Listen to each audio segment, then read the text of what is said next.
তিনি যখন রোদের মাঝে খোলা আকাশের নিচে হাঁটতেন, সাহাবারা তাকিয়ে দেখতেন আমরা ভীত সন্ত্রস্ত, আমরা এই রোদের মাঝে বাইরে যেতে চাই না, যেখানে ধান দিলে খই হয়ে যাবে, চাল দিলে মুড়ি হয়ে যাবে।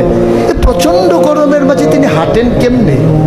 অবাক বিস্ময়ে উপরের দিকে তাকিয়ে দেখতেন নবী হেঁটে যায়, আর নবীর মাথার উপরে একটা মেঘের টুকরা ছায়া হয়ে হয়ে পাশে পাশে যায়।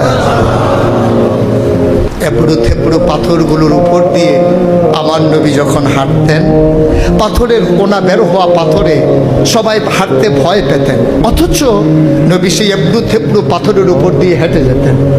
তারা চিন্তা করতেন নবীর কদমের নিচে এই শক্ত পাথর পড়লে উনি কি ব্যথা পান না? পরীক্ষা করার জন্যে পেছনে পেছনে অনেকেই দৌড়াতেন। দৌড়ে দৌড়ে নবীর কদম মুবারকের নিচে যে পাথর পড়ে গিয়েছিল ওরা হাতে তুলে দেখতেন নবীর কদমের সম্মানে শক্ত পাথর তুলার মতো নরম হয়ে গেছে। এ নবী আমার, এ নবী আপনার নবী, এ নবী আমাদের নবী। আমরা প্রাউড ফিল করি।